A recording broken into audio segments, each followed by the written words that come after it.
উজানে ঢলো ভারী বৃষ্টিতে বিভিন্ন জেলায় আবারও বাড়তে শুরু করেছে নদ নদীর পানি। এতে দুর্ভোগ বাড়ায় আশঙ্কায় বন্যাপ্রবণ এলাকার বাসিন্দারা। তবে নদ নদীর পানি আরও কয়েকদিন বাড়লেও বন্যা পরিস্থিতির অবনতি হবে না বলছে পানি উন্নয়ন বোর্ড। এখন জন্ম সনদ দিয়ে খোলো বিকাশ স্টুডেন্ট অ্যাকাউন্ট। নিজের বিকাশ নিজে কর। সুনামগঞ্জের বন্যা কবলিত এলাকাগুলোর পানি নামছে ধীরগতিতে। এর মধ্যে দুদিন ধরে মুষলধারে বৃষ্টিতে পানি বাড়ছে নদ নদীর।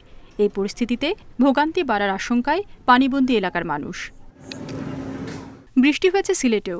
কুশিয়ারা ও সুরমার পানি বিপদসীমার ওপরে। এদিকে ধীর গতিতে পানি নামায় বন্যা কবলিতদের দুর্ভোগ উঠেছে চরমে। এখনও ১৩ উপজেলায় পানিবন্দী ৫,৩৯,০০০ মানুষ। নেত্রকোনায় ৫ দিন পর আবার বাড়ছে উবদাখালী নদীর পানি।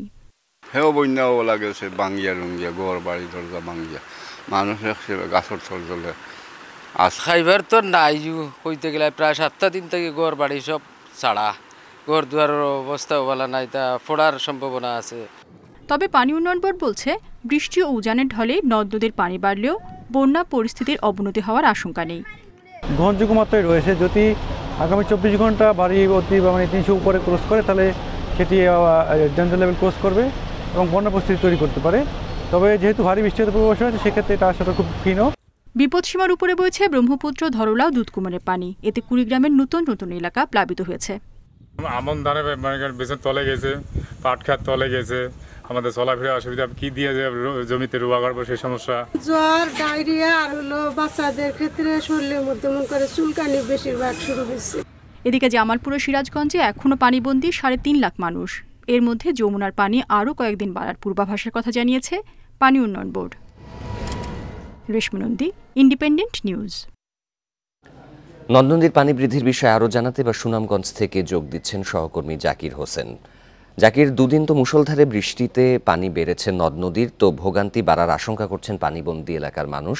সেখানকার পরিস্থিতি এখন কেমন?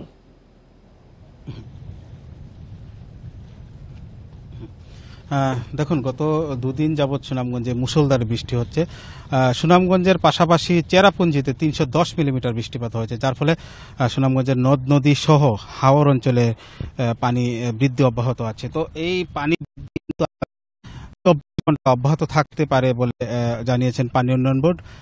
তো চলতি বন্যার কথা যদি আমরা বলি, চলতি বন্যায় মানুষের বিশেষ করে হাওর এলাকা, আমরা এখন যেখানে আছি দেকার হাওর এলাকা, এখানে এই হাওরের আশেপাশে যে গ্রামগুলো, মানুষের একটা চরম একটা দুর্ভোগ দেখা দিয়েছে। এখানের যে গ্রামীণ সড়ক রয়েছে সেই সব সড়ক ডুবে আছে। এই সড়ক দিয়ে মানুষ চলাচল করতে পারছে না। বিশেষ করে আমরা এখানে একটা ইসলামপুর গ্রাম রয়েছে, এই গ্রামে বসতভিটা, কাঁচা বসতভিটা একেবারে নষ্ট হয়ে গেছে।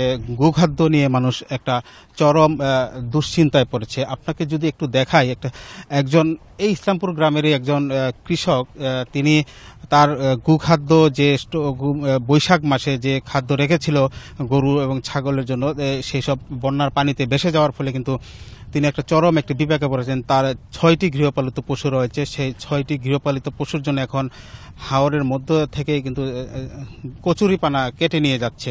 তাতেও কিন্তু পোষাবে কিনা এমন একটা সন্দেহ। এরকম সারা জেলার পরিস্থিতি যদি বলি, কিছুক্ষণ আগে জেলা প্রশাসনের পক্ষ থেকে আমাদেরকে জানানো হয়েছে জেলার প্রায় ২৩,০০০ কাঁচা ঘরবাড়ি বিধ্বস্ত হয়েছে। তো এইসব যেসব কাঁচা ঘরবাড়ি বিধ্বস্ত হয়েছে, সেসব কাঁচা ঘরবাড়ি যদি প্রশাসন এবং সরকার যদি সহায়তা না করে, তারা আবারও যে ঘুরে দাঁড়াবে এটা কোনো সাধ্য নেই, কারণ সবই হচ্ছে নিম্নআয়ের মানুষ।